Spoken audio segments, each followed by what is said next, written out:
En primer lugar, queríamos charlar sobre este tema del fondo, ¿no?, que se propone a partir de los capitales que han evadido al fisco. A ver, claramente nadie está a favor de los evasores. No. De alguna manera, ¿no? Digo, por supuesto. Esto es una primera aclaración, no porque, si no, como parece que uno no, los evasores tienen que pagar en todos los ámbitos que tienen que pagar. De hecho, tienen que pagar los evasores como los bolsos que hemos visto en televisión.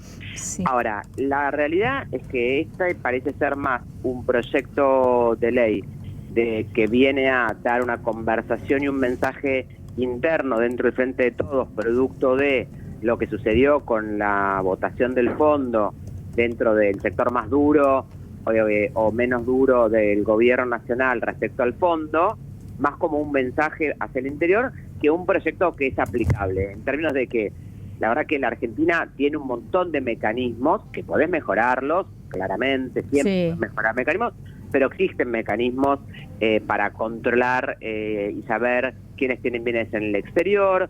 La Cámara de Origen de este tipo de proyectos no es Senado, está claramente establecida en la Constitución, es en diputados.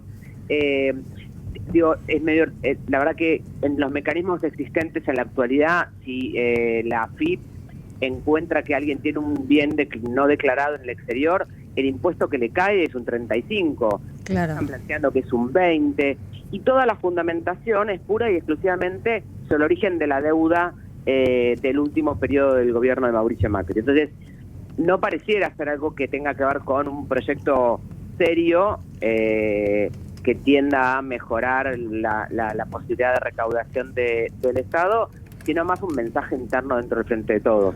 Sí, que está complicado, ¿no? Ahora, por un lado, esto también deja entrever que no se está haciendo demasiado desde la AFIP, no se está controlando esta evasión, ¿no? La verdad que no podría saberlo. Yo quiero creer que la AFIP es un organismo enorme, con enorme capacidad, y quiero entender que sí está controlado. De hecho, hay como muchas campañas. Ahora, existen estos mecanismos, claro. Existe la UIF, genera además hay algunas cuestiones que son, si querés, en términos de la democracia, algo raras. El kirchnerismo está dentro de sus argumentos fundamentales en todas las causas que existen de corrupción, en contra de lo que es la figura del arrepentido, ¿no? Planteando que no es viable, que no debe existir. Y acá crea una figura que es la del colaborador, que es casi como una extorsión, que en realidad, que además le dan una plata, pero supongamos que hagamos el ejercicio, ¿no?, de pensar de que se pusiera en práctica. Bueno, ¿quién podría ser el colaborador? El contador que lo ayudó a ocultar durante muchos años esos impuestos. Ese colaborador es cohecho. Sí. Claro. Es un delincuente. Sí. Entonces, es como, son figuras raras, insisto. Si hoy encontramos a alguien que tiene bienes en el exterior, el impuesto que le cae es más del 35%, el proyecto cae el 20%. Claro. Entonces, es como insisto, yo creo que es un proyecto que tiene que ver... Bueno, pero sería como con el blanqueo, ¿no? Si se trae la plata voluntariamente, se condonaría parte...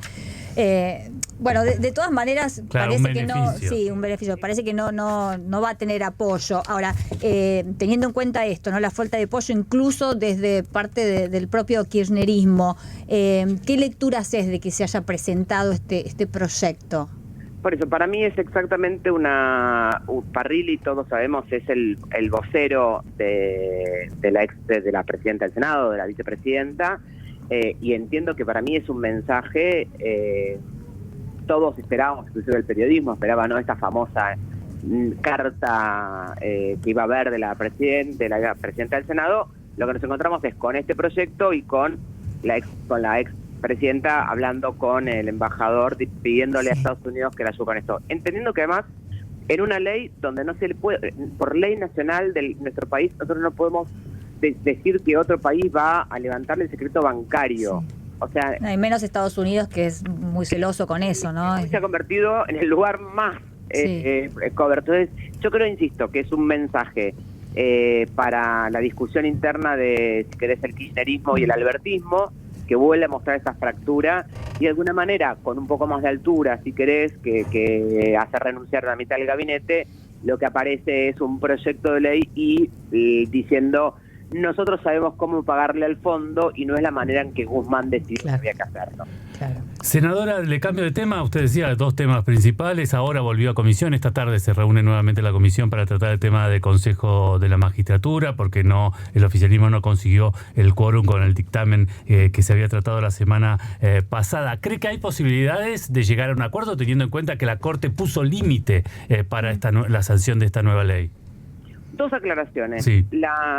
Primero que la Corte es cierto que puso un límite para eso, pero lo que después nos dejó al andamiaje judicial en un vacío. Vuelve la ley anterior, claro. Claro, hasta que lo resuelvan, hay un andamiaje jurídico, porque también hay un sector que dice que todo lo que va a hacer la justicia va a quedar inválido. No, lo que plantea es, si no resuelven, es cierto. Ok.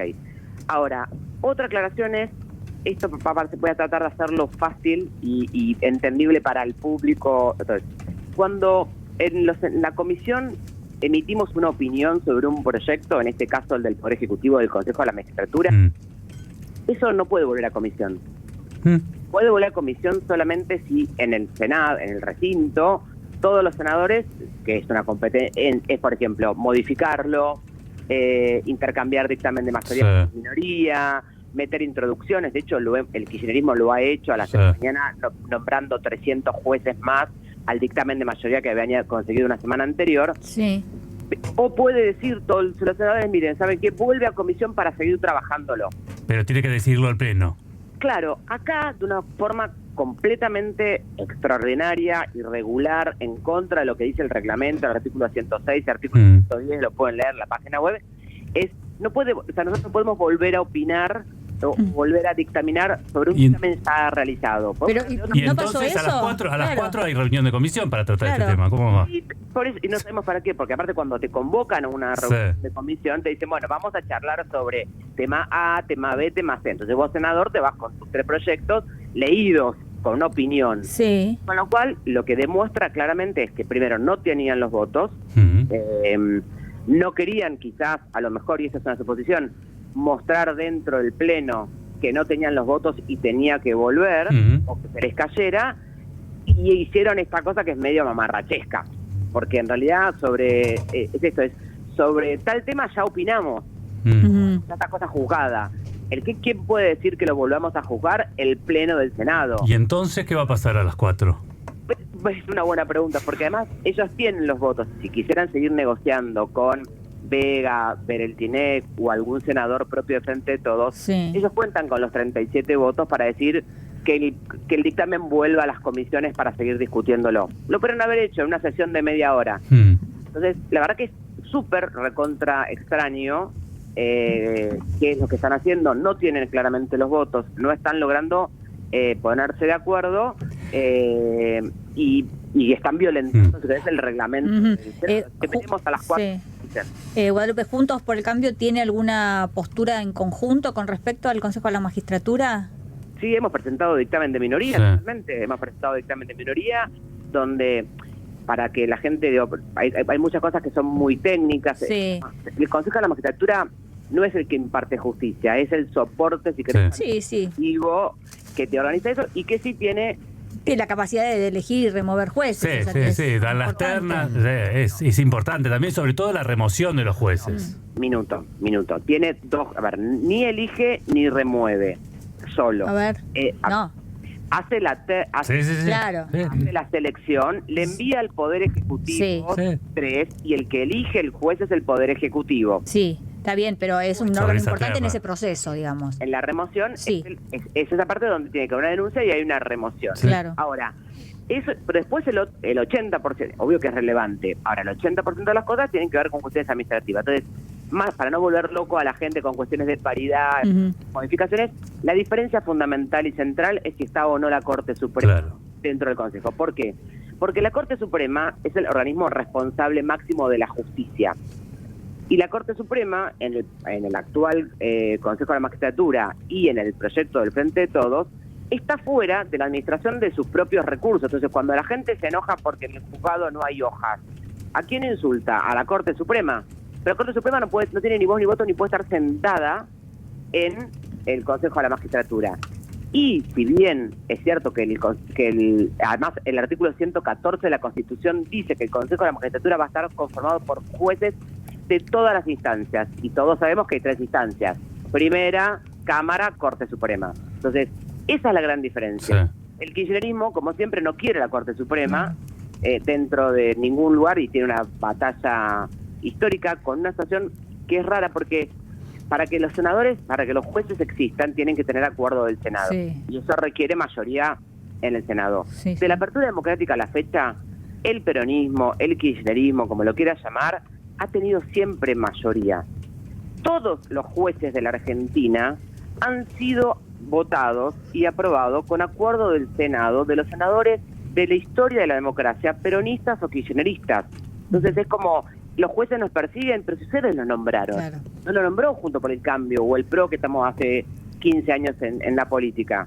Entonces es una discusión, de nuevo, que además no le viene a solucionar la vida a la gente, porque no estamos decidiendo si vamos a hacer más rápido las causas de alimentos de las mujeres, de despido injustificado o de violación de menores. No estamos hablando de eso, estamos hablando de la justicia y de los cargos de la política de la justicia para nombrar jueces para las causas que le interesan al kirchnerismo. Más allá de esto que nos contaba de la vuelta a comisión o no, en el fondo, ¿usted cree que va a haber una ley antes de este plazo que había dado? El 15 era, ¿no? Claro, el 15 de abril, la Corte, o no? Si nos sentamos a trabajar en conjunto, yo creo que sí. Fíjate lo que pasó con el fondo. A ver, esta ley viene a las corridas el presidente, que llamó extraordinarias. Dentro de extraordinarias estaba Consejo de la Magistratura y Fondo Monetario Internacional. No. Sí. Vinieron en enero y febrero me quedé esperando que me llamaran. Sí. Y a minutos de vencer... Hay un tema también de las comisiones, senadora, que no se ponen de acuerdo para conformar las comisiones también. El presupuesto se conformó en diciembre. No, en diputados que no se terminan de conformar todas las comisiones. Pero vos en extraordinarias, es un detalle, vos en extraordinarias podés conformarla así, y el febrero, cuando se inicia la apertura legislativa ordinaria, se vuelven a modificar. Entonces, de hecho, yo en diciembre, yo nunca tuve presupuesto, en diciembre conformé presupuesto para que venga el fondo. ¿Qué te demostró el fondo? Que si tenés voluntad de conversar, es cierto. De consensuar, bueno, laburamos una semana, 10 días, y nos sentamos diputados y senadores de todas las bancadas y sacamos un proyecto que se aprueba acá y se aprueba allá y que sale. Ahora, no es la postura del kirchnerismo, de la cámpora. Te puedo decir que quizás sí de algún sector del albertismo, como se demostró en el Fondo Monetario Internacional. Tagliaferri, ¿cómo le va? Alejandro Gómez la saluda, la escuchaba atentamente y hablaba sobre lo que pasa, ¿no? Las internas que hay en el oficialismo y que también hay en la oposición, ¿no? Este movimiento, estos ruidos que hay desde hace algún tiempo. Se lo escuchó Mauricio Macri, y eso trajo problemas dentro de la coalición de Juntos por el Cambio, reivindicar lo que fue el gobierno de Carlos Menem, incluso algunas políticas, incluso dijo, habría que privatizar aerolíneas argentinas. ¿Coincide con esto que planteaba el expresidente Macri?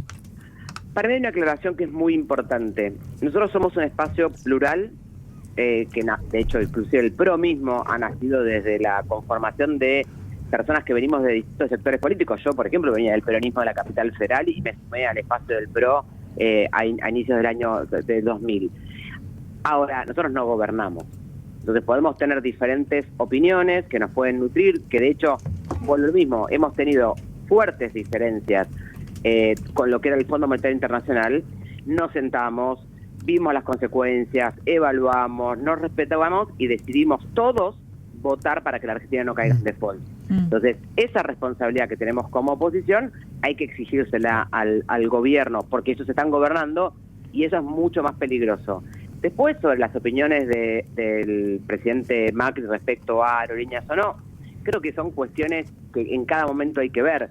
Sí, es cierto que aerolíneas se sostiene hoy con los impuestos de IVA de las mujeres del conurbano bonaerense cuando van a pagar la manteca.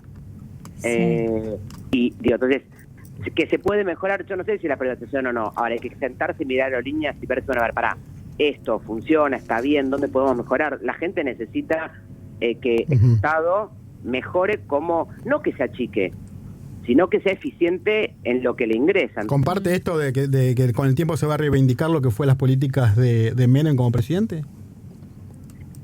A ver, el kirchnerismo ya las reivindicó todas. Perdón, Sí. digo, el kirchnerismo, era para Pero ustedes como espacio político, más allá de lo que haga el kirchnerismo. Es que yo te puedo decir lo que puedo pensar yo, hay otros que pueden... Sí, está bueno. Me parece que son distintas... lo que pasa es que lo que no nos sirve es... ponernos a discutir si estuvo bien lo que hizo Dromi con Entelo, con Aerolíneas, cuando en realidad tenemos hoy un 50% de Argentina en la pobreza, es perderle el tiempo y faltarle el respeto a la gente. Sí. La verdad que hoy lo que tenemos que resolver es cómo hacemos para tener un plan productivo, un presupuesto. La verdad podemos sentarnos en un café. Sí, no, fue el expresidente Macri que planteó la discusión. Y además se puede leer también como un acercamiento al ala más liberal, ¿no?